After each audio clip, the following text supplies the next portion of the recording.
vuelta en la lección que vamos a dictar a continuación de el Evangelio de Marcos. Esto de acuerdo a una perspectiva del judaísmo de este documento. Bueno, en general todo el Nuevo Testamento, como ya les he hecho saber a través de estas clases, está hecho en una época donde el judaísmo del Segundo Templo se gestó y se desarrolló de una forma exponencial. Bueno, vamos a dar lectura y explicación a esta parte última del Evangelio de Marcos. Voy leyendo y me voy deteniendo de cuando en cuando para explicar lo que aquí podemos encontrar. Había también unas mujeres, bueno, estoy en el capítulo 15, versículo 40 en adelante. Había también unas mujeres que de lejos le miraban, entre las cuales estaba María Magdalena y María la madre de Santiago el menor y de José y Salomé, las cuales también él estaba en Galilea. Le seguían y le servían, y otras muchas que habían subido con él a Jerusalén. Bueno, aquí menciona Marcos que quienes se quedan hasta el final del día de la muerte de Jesús, pues son estas mujeres. Sabemos que todos los discípulos se huyen espantados por todo lo que ha de ocurrir, por todo lo que ha ocurrido. Y esto es una indicación de Marcos de acuerdo a la idea y los conceptos que se tienen en aquel tiempo. La actitud de los hombres es muy activa y la actitud de las mujeres es muy pasiva, pero también es muy sensitiva. Entonces las mujeres están más entendidas del mensaje, de la profundidad del mensaje. Ese es el significado de la participación de las mujeres en los textos del judaísmo. Por eso nos vamos a dar cuenta que la mayoría de los maestros son precisamente hombres. La mayoría de los estudiosos de la Torah y todo esto son hombres, los más involucrados, porque los hombres significa una cuestión de la razón, una cuestión de la lógica, una cuestión de la meditación, del pensamiento. Y el caso de la mujer es una cuestión femenina, una cuestión más sensitiva, más sensorial. Lo que significa que para Marcos este es el mensaje profundo en la muerte de Jesús. O sea, que tiene que ser tomado con una comprensión más sensitiva, no con un aspecto de la razón. Bueno, esto es porque en todos los documentos que se manejan de aquella época, esa es la participación más primaria en cuanto a la mujer aparece en este tipo de narrativas. Continúo. Y llegada ya la tarde, porque era la parecebe, es decir, la víspera de Shabbat, vino José de Arimatea, miembro ilustre del Sanedrín, el cual también esperaba el reino de Dios, que se atrevió a entrar a Pilato y pedirle el cuerpo de Jesús. Pilato se maravilló de que ya hubiera muerto, y haciendo llamar al centurión le preguntó si en verdad había muerto ya. E informado del centurión, dio el cadáver a José, el cual compró una sábana, lo bajó, lo envolvió en la sábana y lo depositó en un monumento que estaba cavado en la peña, y volvió la piedra sobre la puerta del monumento. María Magdalena y María la de José miraban dónde se le ponía. Bueno, otra vez estas mujeres, pero aquí aparece un hombre, José de Arimatea, ilustre, miembro ilustre del Sanedrín, de esta gente entendida, lo que les digo, mucha lógica, mucho razonamiento de la Torá, de los textos de la Torá, de los profetas, y que es el énfasis mayor, el uso de la razón, de la meditación, entender cada uno de los textos de la Torá, de los profetas, a través de la razón. Justamente, oye, eso no significa el hecho de que los hombres lo hagamos de una manera y la forma de que cómo las mujeres interpretan los acontecimientos con una parte más sensitiva, no significa que una está bien y una está mal, no, sino son dos formas de ver, pero también debemos entender que para nosotros, para los judíos, hay también un aspecto femenino dentro del hombre, o sea, dentro del varón. Por eso es que Javá y Adán Arishon, por eso la Torah dice varón y mujer los hizo. Hay un aspecto femenino, lo que surge más cuando el momento en que el hombre está en matrimonio, como el caso de Jacob cuando va rápido para encontrarse con Rachel y se enamora de ella, es porque quiere cumplir esa mitzvah, como dice la Torah, como dicen los rabinos en los midrashim, porque sabe que de ese modo alcanzará la profundidad en el conocimiento de Hashem. Y esto es porque adquirirá una forma de pensar que da la mujer, el aspecto femenino en el propio hombre. Entonces, obviamente se conjunta a través de esta unión matrimonial. Se encuentra con esta esencia el hombre, el varón. Así, pero el concepto más ponderante dentro del hombre, pues este aspecto de la razón, lo racional. A través de lo racional, los hombres en aquella época, los varones en aquella época, los sabios en aquel momento, esto lo sabemos gracias a los rollos del Qumran, se manejaba mucho un conocimiento, o había mucha difusión y mucho interés en los días finales, es decir, en esto que se conoce como lo apocalíptico, esta literatura apocalíptica que viene en el final del libro del Nuevo Testamento, era un conocimiento muy típico de aquella época, bastante. O sea, por ejemplo, de los rollos del Qumran, más o menos una tercera parte habla de momentos apocalípticos. Fíjese, una tercera parte de la cantidad de fragmentos de los rollos del Qumran, una tercera parte habla de los momentos apocalípticos de una forma estructurada. O sea, hay como métodos de estudio, se pueden entrever que era una ocupación muy constante dentro de los sabios qumramitas, los esenios, el entender sobre el tiempo apocalíptico, que es el tiempo mesiánico. Ahora, esto se da obviamente porque los rollos del Qumran van a ser escritos, de acuerdo a las investigaciones arqueológicas, van a ser escritos aproximadamente del siglo II de antes de esta era hasta el siglo I de esta era, es decir, por 3 siglos. O sea, son documentos que tienen, que se considera que han sido escritos en esa época. Y lo cual da inmediatamente, puede uno concluir que dado que ocurrió en esa época la lucha de los Hashmonaim, la lucha de los Macabeos, la lucha que va a dar origen a Hanukkah, se entiende a través de esto que pensaban que la lucha mesiánica, porque para los conceptos de aquel tiempo, el Mesías tenía que ser un rey militar, que vendría con su ejército a doblegar a los que estaban sobre Israel, en este caso los griegos primeramente y después los romanos. Ahora, por las circunstancias que vivían la nación israelí en aquel tiempo, la nación hebrea, la nación judía en aquel tiempo, entonces se esperaba, los sabios insistentemente estudiaban y anunciaban que así debía ser la manifestación del rey Mesías, del Melech HaMashiach. Y así que esa era una teoría, una hipótesis muy común en aquel tiempo.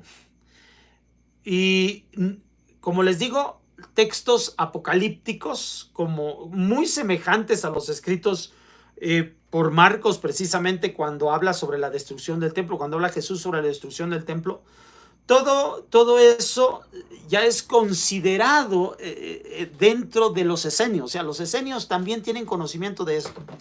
¿Por qué los esenios pueden llegar a tener conocimiento de esto? Porque la idea, de visualizar el futuro para nuestro pueblo, esto es la palabra más correcta. En aquel tiempo no es que había profetas, en el tiempo de los rollos del Qumran, cuando se escribieron los rollos del Qumran de los tiempos de los esenios, no es que hubiera profetas, sino más bien eran como videntes, como personas que recibían el mensaje del cielo por parte de malajim, de mensajeros, y ellos plasmaban todas estas ideas que recibían de estos mensajeros, y este mensaje es el que se conoce como apocalíptico. Entonces, esa era una tendencia muy usual en aquel tiempo. Aquí es por eso que el texto dice que José de Arimatea también esperaba el reino de Dios. ¿Por qué dice también esperar el reino de Dios? Porque ese es el conocimiento que más se difunde en aquel tiempo. Ya se espera el reino de Dios. ¿Y por qué se espera el reino de Dios en ese tiempo? Porque las circunstancias, es lo que entendían los videntes, los sabios de nuestro pueblo. Porque las circunstancias estas circunstancias son las que provocan el surgimiento de hombres que van a ser importantes para emerger en ese momento correcto. Esto ocurrió con Moshe Rabenu, esto ocurrió con Eliyahu Hanabí, esto ocurrió con muchos hombres dentro de nuestro pueblo desde la antigüedad. No es que los hombres no es que estos grandes hombres de nuestro pueblo tengan una vida o un espíritu, un alma tan fuerte, tan espiritual de parte del cielo, que provocarán estos cambios dentro de la nación y dentro de la humanidad. No, es todo lo contrario. Precisamente porque estas cosas están sucediendo, estas faltas graves, esta situación caótica dentro del pueblo está ocurriendo, que hace surgir a personas que reaccionan a esto que ellos están viviendo. Y luego entonces se involucran para detener todos esos sucesos. Así que son las circunstancias para nosotros, para el pueblo hebreo, son las circunstancias las que hacen surgir a las personas y al calibre de esas personas. No es que las personas tienen un don o carisma nada más porque sí, sino que son las circunstancias las que los hacen surgir.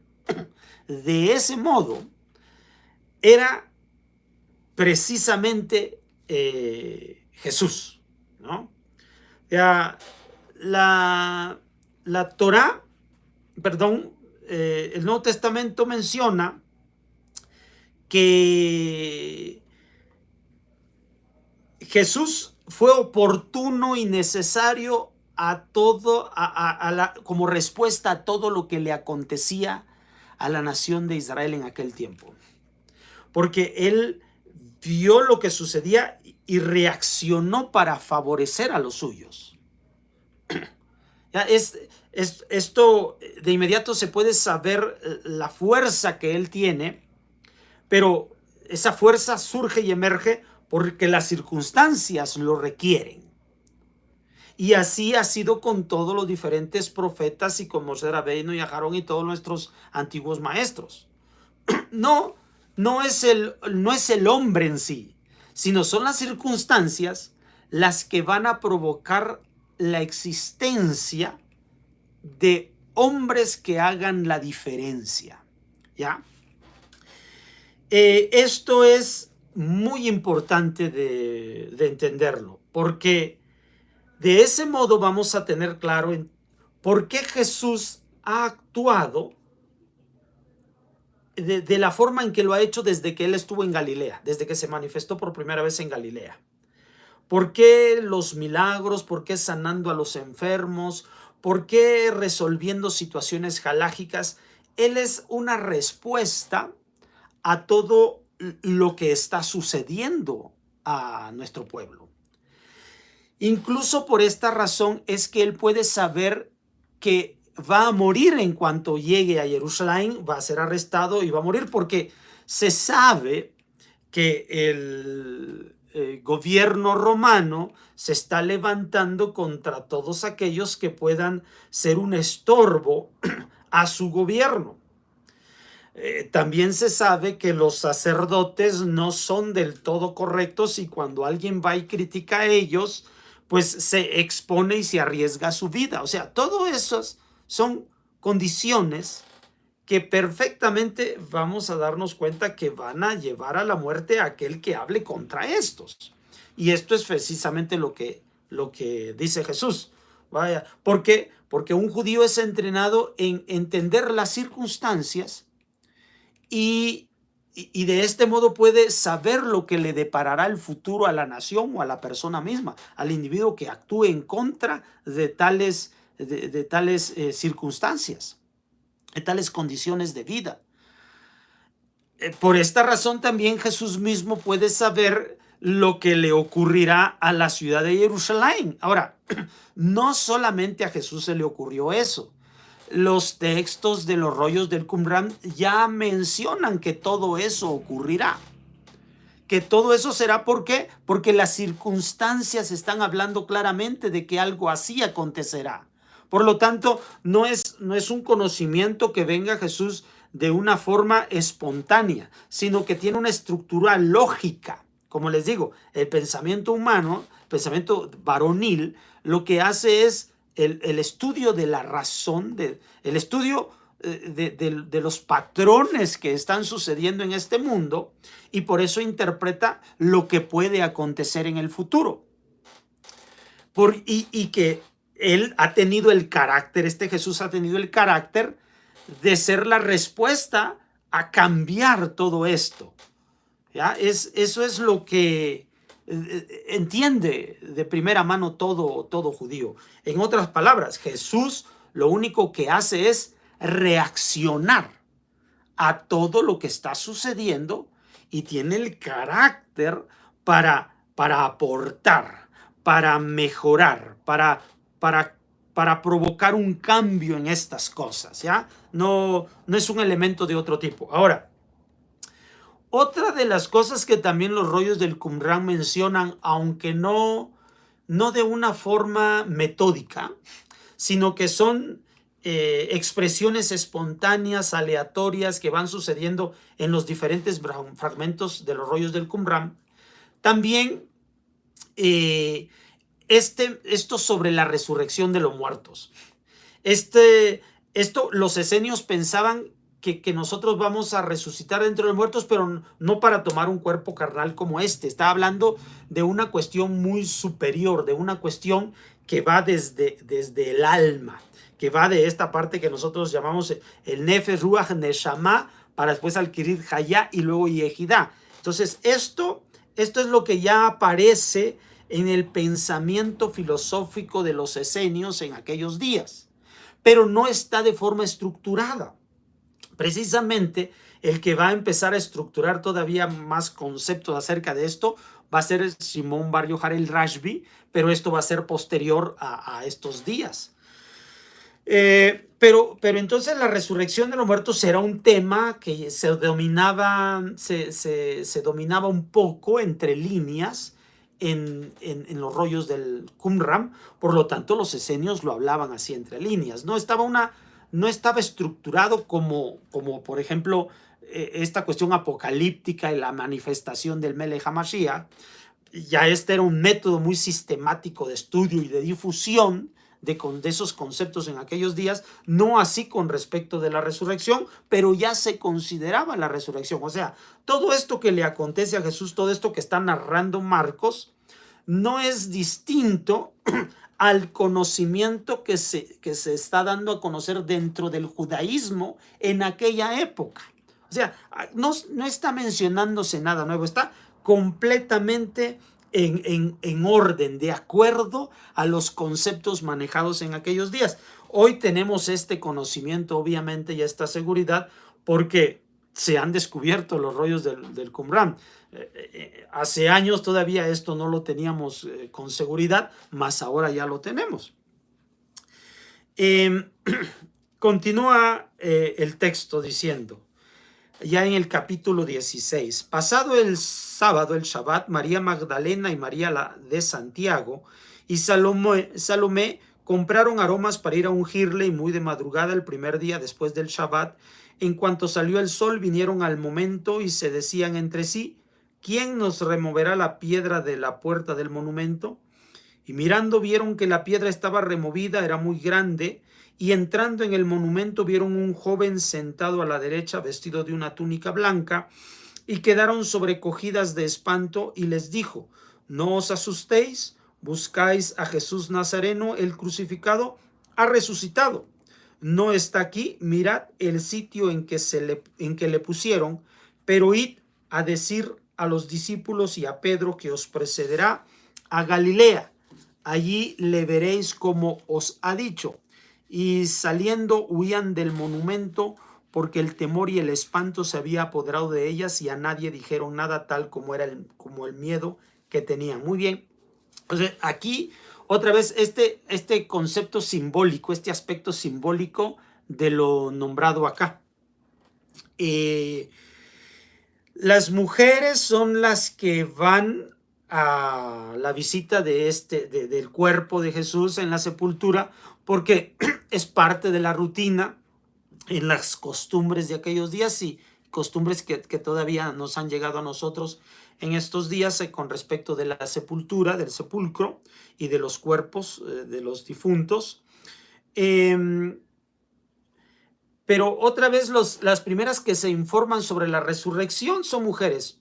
Una vez más, habla del aspecto sensitivo, o sea, que tiene que ver con lo emocional, o sea, que debemos de pensar, que dar pie a esto, dar pie a esa posibilidad. Es lo primero que se debe entender al momento en que escribe Marcos, el hecho de que estas mujeres son las que se encuentran con este mensaje de que Jesús ha resucitado.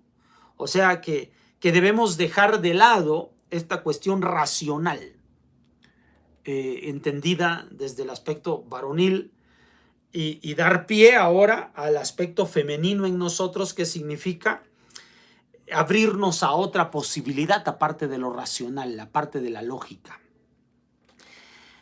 Habiendo resucitado, les dijo este hombre a estas mujeres que tendrían que ir a Galilea, allí donde empezó todo.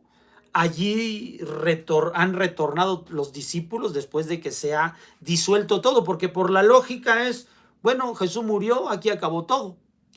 Vamos de regreso a nuestras actividades, o sea, ahí se regresan a Galilea, y Jesús sabía que esto acontecería. Por eso le dice, una vez yo resucitado, voy a presentarme en ustedes allá en Galilea, nos volvemos a ver. O sea, la reacción que los discípulos tendrían con respecto del acontecimiento de la muerte de Jesús, Jesús la podía conocer perfectamente, porque ya les he explicado que dado el pensamiento celota de los galileos, ellos piensan que la liberación provocada por el Melech HaMashiach va a ser una revolución militar, un ejército que va a vencer a los romanos, y por eso es que Pedro saca su espada y defiende a Jesús. Dice, la revolución ha empezado, Jesús de repente lo detiene. O sea, este aspecto que ellos no captan con respecto de lo que han teorizado, pues les dice, esto se acabó y se han de regresar a Galilea. Así que se regresan a Galilea. Habiendo resucitado, Jesús a la mañana del primer día de la semana se apareció primero a María Magdalena, de quien había echado 7 demonios, y ella fue quien lo anunció a los que habían vivido con él, que estaban sumidos en la tristeza y el llanto, pero oyendo que vivía y que había sido visto por ella, no lo creyeron. Entonces, la primera a la que se le aparece es a María Magdalena. Otra vez, son conceptos simbólicos, Estamos hablando de la resurrección de Jesús. O sea, es un aspecto simbólico, ¿ya? Estamos hablando de que María Magdalena es la primera que lo recibe, es decir, si no tienes tú una posición aparte de la lógica que generalmente tenemos los seres humanos, cuando hablo de que lo varonil significa la humanidad, o sea que la humanidad lo primero que hace es pensar en la lógica, que todo es por investigación, que todo es por la ciencia, por la tecnología. Dice que para entender la resurrección tenemos que salirnos de esa posición, de esa postura, para poder recibir el concepto de la resurrección, y esto es a lo que nosotros nos invitamos, y precisamente la Torá, toda la Torá, habla exactamente en ese tenor.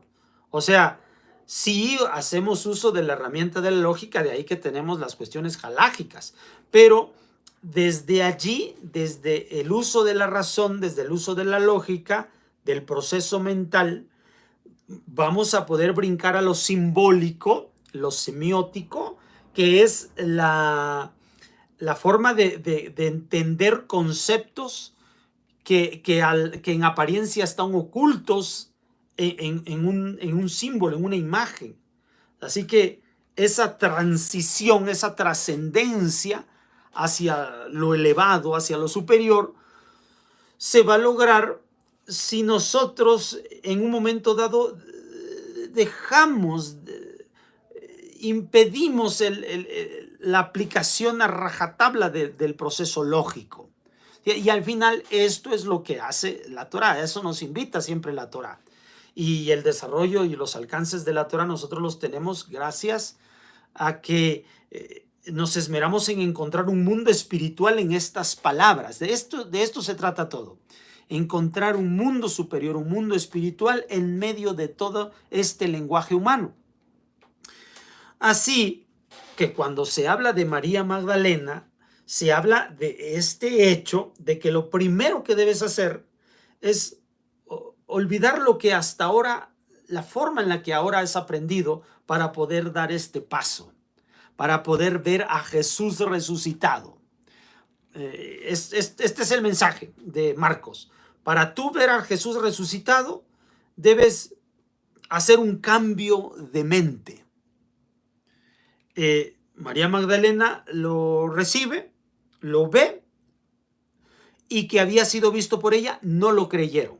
¿Por qué no lo creyeron? Porque es el proceso regular de pensamiento, por eso no pueden creer.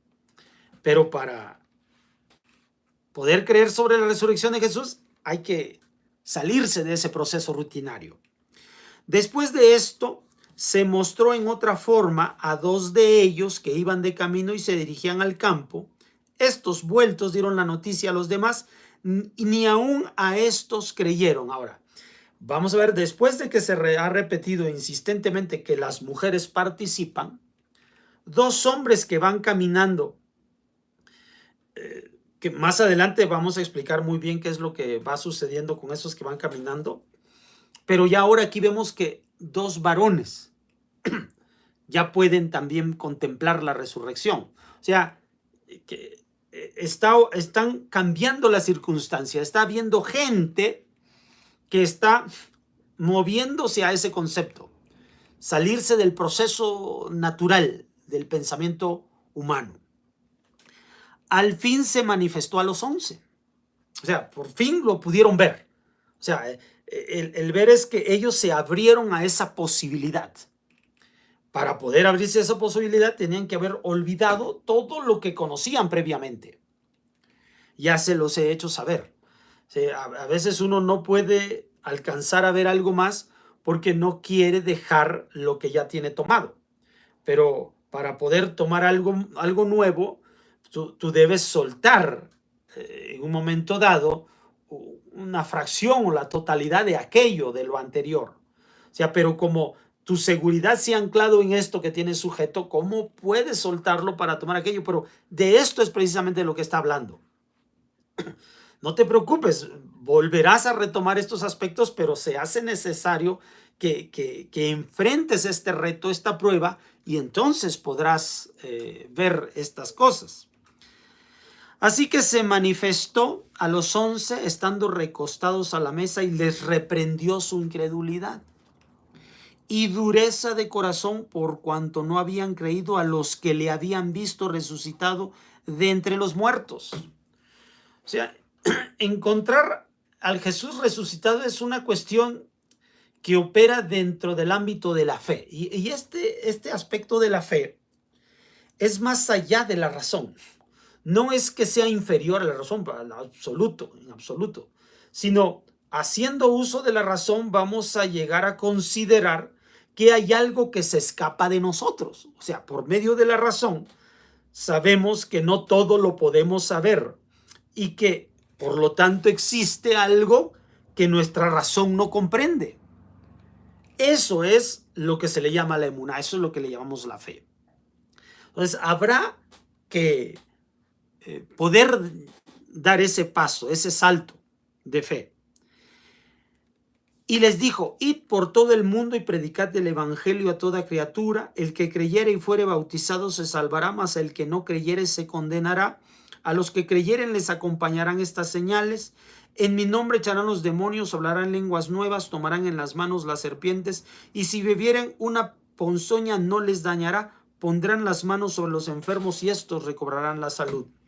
Entonces los envía para que se transformen ellos ahora en los continuadores de la obra que vieron iniciar a Jesús. Ahora, otra vez, porque las cosas no han cambiado. O sea, las circunstancias siguen siendo las mismas. O sea, a través de Jesús, Jesús mostró el camino de cómo se debe actuar en base a las circunstancias de vida por parte del pueblo y por parte de la humanidad entera. Entonces Jesús mostró cómo se debe vivir, cómo se debe salir adelante confiando en Akadosh Baruj Hu en medio de esas situaciones. Entonces, como las situaciones no han cambiado, no ha ocurrido nada diferente. O sea, Jesús murió, Jesús resucitó, pero las cosas siguen exactamente igual en el mundo, en la tierra. Por lo tanto, ¿qué queda? Enfrentarlos a estos para que tengan el carácter, a estos discípulos, para que tengan el carácter de hacer las mismas cosas, porque las circunstancias en las que se está viviendo se hace necesario que sean hombres de ese carácter, con ese carácter. ¿Ya? O sea,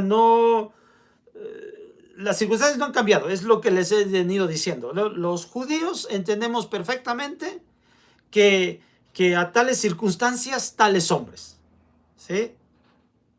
Como las circunstancias siguen siendo las mismas, es necesario que de igual modo estos discípulos sigan haciendo lo mismo. Y el Señor Jesús, después de haber hablado con ellos, fue levantado a los cielos y estando sentado a la diestra de Dios, ellos se fueron predicando por todas partes, cooperando con ellos el Señor y confirmando su palabra con las señales consiguientes. Entonces, esto obviamente, como ya está en el tenor de lo espiritual, así como el gen, este carisma que acompañó a Jesús, que es perfectamente localizado en toda la narrativa de la Torá, de los profetas, de los rollos del Qumran y de muchos escritos, vamos a ver el acontecimiento de todos estos milagros y de todas estas cosas que no tienen en apariencia explicación, pero porque se encuentran en el aspecto que va más allá de la razón y de la lógica. Esto es a lo que se llama la fe, a lo que llamamos la fe. Y este es el elemento que pensamos debe surgir en el hombre, debe surgir en el creyente, debe surgir dentro de nuestro pueblo. Porque eso se hace necesario por las circunstancias en las que vive nuestro pueblo. Nuestro pueblo vive sujeto a Roma, condenado por las autoridades sacerdotales, en una miseria económica, en una miseria física, en una miseria de salud, en una falta de paz y falta de cordialidad. Por lo tanto, se hace necesario saber que hay un empuje divino y una guianza y una soberanía divina que nos va a ayudar en medio de esas situaciones en las que parece que no encontramos salida, más a través de la manifestación de estos milagros, de estos poderes, encontramos la ayuda divina, la ayuda de Dios en medio de todo esto. Esto es lo que siempre hemos enseñado nosotros los judíos, que en medio de estas situaciones, de estas circunstancias tan difíciles, no queda más que aflorar, hacer salir lo mejor de nosotros. Y lo mejor de nosotros es cambiar el mundo, hacer las cosas para bien, servir a Hashem, y entonces Hashem será oportuno para nosotros haciendo estas señales y estas maravillas. Así lo mismo como el carácter de Jesús lo llevó a ser respaldado por Hashem, en esas mismas circunstancias, ahora los discípulos, cuando enseñen estas cosas, también podrán ser respaldados por la obra de Hashem. O sea, lo único que ha hecho Jesús es mostrar el camino. Y ahora tiene a los discípulos para que también ellos puedan darle continuidad a esto y asentarlo.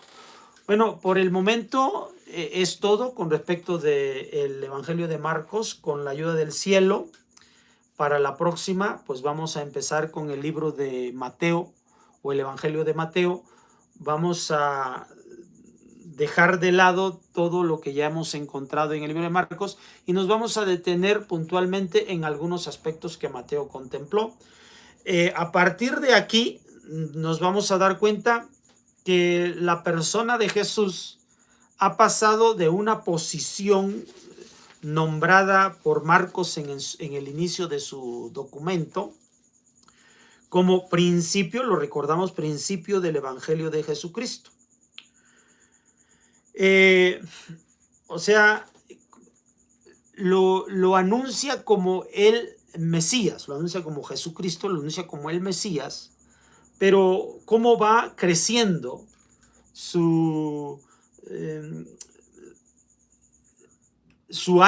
fama de Jesús, su conocimiento de Jesús, cómo se va expresando en distintos momentos, se va viendo el desarrollo y el crecimiento de Jesús, el apego que más tiene y el respaldo que Hashem tiene acerca de él.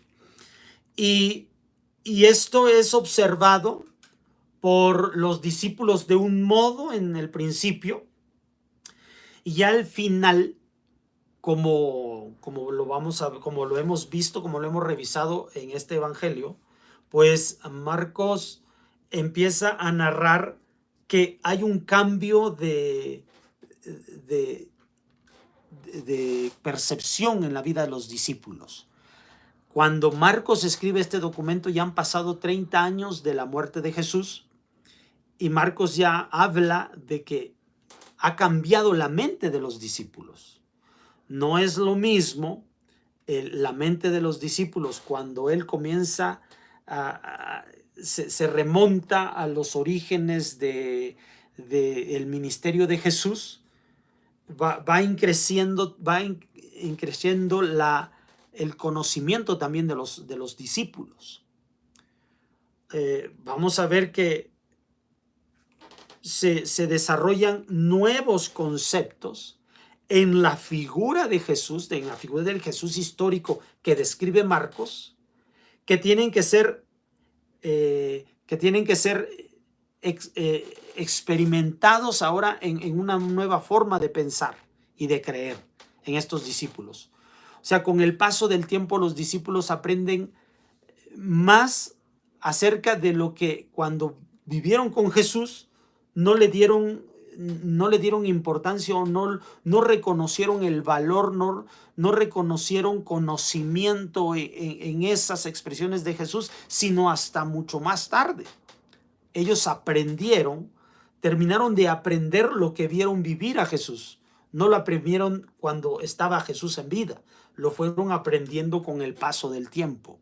Por eso es que se van a terminar escribiendo los otros evangelios que ya van hablando de ese desarrollo que los discípulos han adquirido, y lo mismo va a ser con las cartas de Pablo y al final con lo que va a escribir Juan, tanto en el evangelio como en el libro de Apocalipsis.